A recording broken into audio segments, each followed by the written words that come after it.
Hello बच्चों।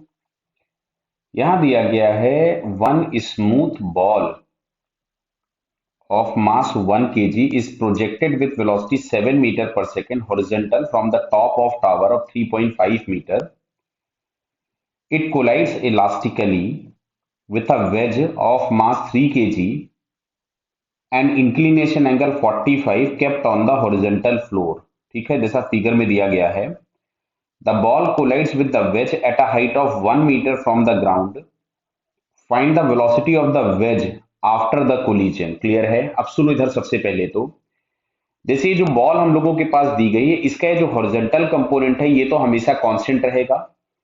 But ये vertically हम लोगों से बोला क्या गया है कि ग्राउंड से अगर ये 1 मीटर ऊपर हिट कर रही है तो ये 2.5 मीटर नीचे आई तो इसका एक वर्टिकल कंपोनेंट होगा। तो अच्छा, अगर हम उस वर्टिकल कंपोनेंट को लिखें तो यहां से हम लोग लिख सकते थे एम जी एच, और हाइट कितना नीचे आया है 2.5, क्योंकि 3.5 से फेंका गया था और 1 मीटर ऊपर हिट कर गया, is equals to half M into V Y square. Clear है क्या ये? तो यहां से हम लोग लिख सकते थे वी वाई का square is equals to 2 into जी।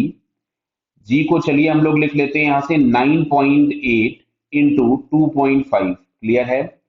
तो यहां से हम लोगों को V Y is equals to मिलता है अंडर वुड ऑफ, क्या दिख रहा है, ये 49 हो गया।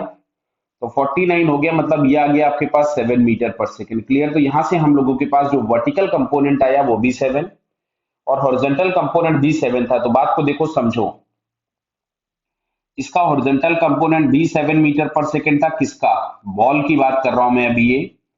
और ये जो बॉल है इसका वर्टिकल कंपोनेंट भी 7 मीटर पर सेकंड हो गया। तो अगर ऐसा दिख रहा है हम लोगों को कि दोनों वेलोसिटी 7 मीटर पर सेकंड है तो जो रिजल्टेंट वेलोसिटी होगी वो इनके बाइसेक्टर पे होगी। तो जो इसकी हिटिंग वेलोसिटी थी रिजल्टेंट, वो इस डायरेक्शन में रही होगी जो कि परपेंडिकुलर टू द इंक्लाइन रही होगी। और इसकी वैल्यू कितनी हो जाएगी? तो ये बटा में सब सभी लोगों को समझ में आ रहा है, इट बिकम 7√2 मीटर पर सेकेंड। क्लियर? यानी इस इंक्लाइन प्लेन पे जब बॉल हिट करने वाली है, मैं बॉल को ब्लैक कलर से बना देता हूं, कि जो बॉल हिट करने वाली है तो इसकी जो वेलोसिटी है दैट इज 7√2 मीटर पर second and it is perpendicular to the incline plane. Clear? तो अगर ये perpendicular to the incline plane hit किया है, मतलब अगर ये अलोंग द नॉर्मल हिट किया है तो ये along the normal he rebounce हो जाएगा, क्योंकि कोलिजन हम लोगों को दिया गया इलास्टिक। वैसे भी इलास्टिक नहीं भी दिया गया होता तो भी वो along the normal he rebounce होता। तो रिबाउंस होते समय इसकी वेलोसिटी हम लोगों ने कुछ भी मान लेते हैं, चलो हम लोग इसको v2 लिख देते हैं, कुछ भी। क्लियर? अच्छा, कोलिजन के बाद इस वेज की वेलोसिटी इस डायरेक्शन में हम लोग कुछ भी v1 मान लेते हैं। तो सबसे पहले हम लगाते हैं conservation of momentum along X axis. क्यों? सरफेस स्मूथ दिया है तो एक्स एक्सिस के लॉन्ग कोई भी फोर्स एक्ट नहीं होगा।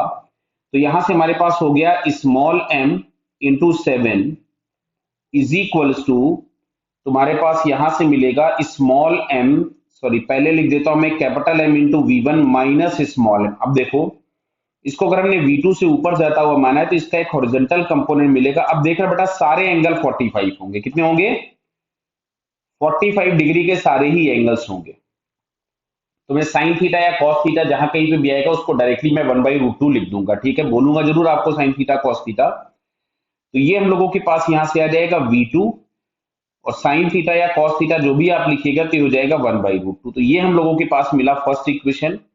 अच्छा, मास इसका 1 दिया है तो ये हो गया 7 is equals to 3v1 minus v2/√2। ये हम लोगों को मिल गया first equation by the conservation of momentum along X axis. Clear? Y axis के लॉन्ग मोमेंटम कंजर्व होगा नहीं, क्योंकि ग्राउंड से एक इंपल्स मिलेगा।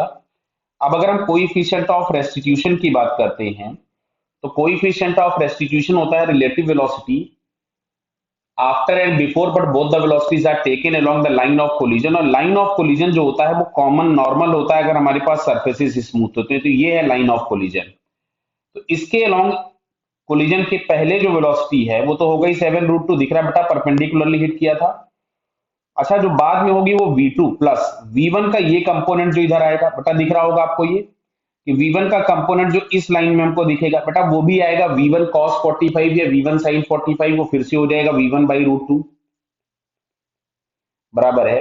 और हम लोगों से पूछा गया था कोलिजन इलास्टिक दिया है क्या है, एक मिनट रुक जाइए जरा, ई दिया है क्या, particle collides with the veg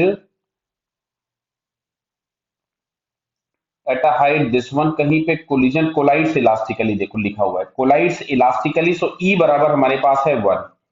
तो इसको अगर मैं 1 कर दूं तो ये हमारे पास आता है V2 plus V1/√2 is equals to, यहां से आपके पास आ जाएगा 7√2। क्लियर? तो एक काम करें, इसमें या तो हम लोग √2 से डिवाइड कर देते हैं। चलो इसको तो √2 से अगर हमने डिवाइड कर दिया तो ये हमारे पास आ जाएगा V2/√2। समझ में आ रहा ना? इस सेकेंड वाली जो इक्वेशन थी इसको हम √2 से डिवाइड कर देते हैं, प्लस V1/2 बराबर 7। क्लियर? अब इसको अगर हम फर्स्ट इक्वेशन के साथ सॉल्व करें तो फर्स्ट इक्वेशन में हमारे पास लिखा हुआ है, देखिए 3V1 minus V2/√2 is equals to 7।